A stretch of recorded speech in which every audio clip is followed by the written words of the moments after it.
Hello, everybody. How is it? It is what 6:16. I'm a minute late for today's HR moment. Again, my name is Angela Hooper-Menifield, and I am creator of the B.E.S.T Supervisor Academy and Symposium, as well as Chief Equipping Officer with Menifield and Associates.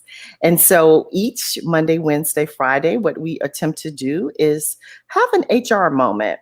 Now, HR Moment, HR is human resources, is all about helping supervisors do a better job at the work that they do. And so today's conversation is all about how to deal with difficult people, but do it in a focused way. Now, you may be wondering, what exactly do I mean? Typically, whenever we have a topic, it is lending itself as a part of something, that I've probably discussed or coached about in a training. And today has definitely been all about personal growth. Many of you know I'm in B&I, and this week, starting yesterday, B&I is having its global conference. And today was the first day, but let me just say it has been spectacular. We have speakers such as John Maxwell, Lisa Nichols, who just knocked it out of the park earlier today, and she's doing another session tonight at 7 p.m. But Seth Godin, and of course, Ivan Misner. So just a great slate of speakers. And many of them are talking about growth, right? B&I is, talks about lifetime learning and how to grow ourselves that grows our businesses. And some of the things that I heard today that really resonated with me was really just even in the advertisements, right? Like as how supervisors have the ability to help the company be financially stable. And oftentimes we only attribute that to the business owner, because we think we're supervisors. What role will we really have in this? But the truth of the matter is we play a big role.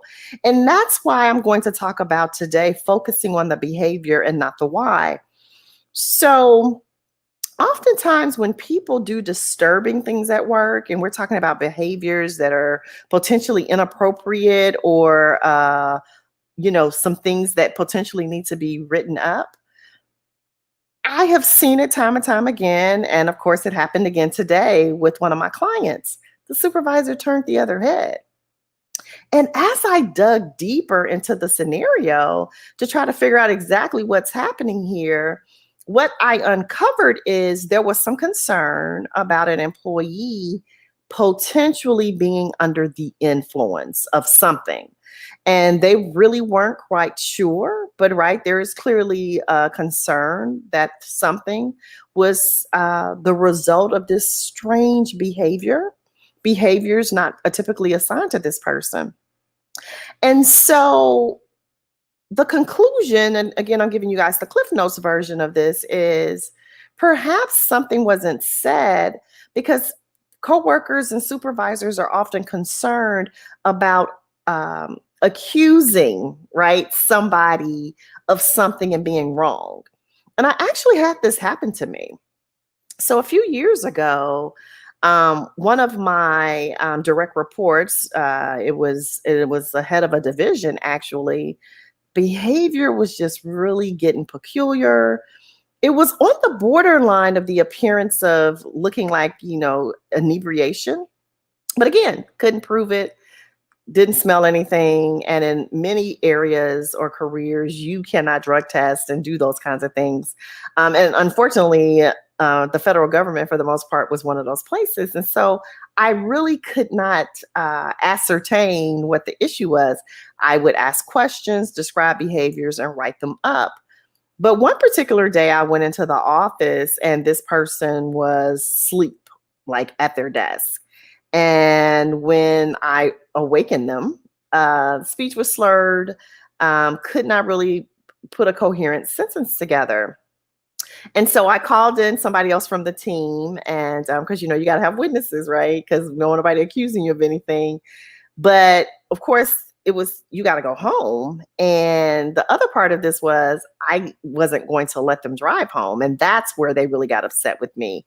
And so it turned into this big thing. And I don't know if they ever forgave me for that, actually. But I knew with a clear conscience, I could not allow them to drive themselves home. So now the next day comes, and now we have to deal with the reason why. And, it wasn't for me to again say they were on something. There are a lot of reasons why we can behave in a way, right? Like sleep deprivation, and I'm not suggesting that's what it is, but sleep deprivation can be a reason why somebody acts what I would describe as loopy, a little bit inebriated. And so, again, we really don't know the why behind it. But the long and short of it is this. Oh, I'm sorry, because I know certain platforms that I broadcast on, we're not supposed to have these excessive backgrounds, and I failed to change that. So let me do that. Okay, it's my bad. So anyway, long and short, my job as a supervisor or manager is really not to get into the why. Because see, we can spend all day talking about, well, why is, Angela acting this way? Why is this person asleep at their desk? Why did that person go off on somebody? The why is not as important, at least initially as a supervisor, when you're documenting the incident and addressing it, as is the behavior. And so we have to stop getting caught up in the behavior. Getting caught up in the why. My computer just did something goofy, but instead focus on the behavior. So what are the behaviors that we're noticing that are inappropriate? So again, I listed some earlier, but as of my illustration, slurred speech, sleep at desk, somebody using profane language, inability to walk and, without stumbling. Like those are the behaviors that we want to address, because no matter what the reason is, whether it was for prescription medicine, illegal medicine, self-medicating, sleep deprivation, it really doesn't matter what any of those reasons are, right? What we know is you are not in control of your faculties. Therefore, this is not a safe environment for you to be in, nor in the situation I just described for you to drive. So again, the why isn't as important. Now, once it's written up, it's been documented, it's been passed over to human resources or the next level supervisor. If then we want to sit down with the person and talk about all the whys, like, can you tell me what's happening here? Is everything okay? Are you feeling okay? Like at that point, then the why matters, because that could potentially mitigate whatever the consequence may be, or explain some things and give us some clarity. But as a supervisor, as a manager, you cannot ignore behaviors that are unbecoming. And no matter what the reason is, you still have to document them. You still have to speak into them and talk to the person about what is and what is not permissible. And if there are some medical reasons or some other reasons why they can't perform, then let's deal with that with a reasonable accommodation or whatever the special circumstances may be. But ignoring inappropriate behavior is never the answer. And we ignore it in different ways. I know Monday, we talked about it in a different capacity, but as supervisors, we just can't be afraid to have the difficult conversation. We really can't. So again, don't get caught up in why people are doing things, because it doesn't matter why. If someone is doing something that's not supposed to be done, you are a supervisor, you are a manager, you are the business owner, you are the whatever, you should deal with it. Now, the follow-up to this question is because sometimes it's peer-to-peer. So we're observing behaviors and maybe we don't want to quote unquote tell on a person, but we also see inappropriate behaviors. I still would suggest you deal with it in a professional way, document it, send the person an email and just say, I was really concerned when this happened yesterday. And so I just wanted to reach out and see if there's some way I can help you. Why would you do this? Because again, you need a paper trail. You need something to document that you have addressed this and you have pointed it out, because I have seen supervisors in certain work environments, when things come out in the investigations as the behavior keeps up, right, get called into a room and be asked, did you know yada, yada, yada. And they get an equal amount of trouble, even though that was their peer, because there's an expectation as a person in a leadership position, as a person that's a supervisor, that you are held to a higher standard. You're going to hear me say this all the time. I'm preaching it every day. You're always held to a higher standard.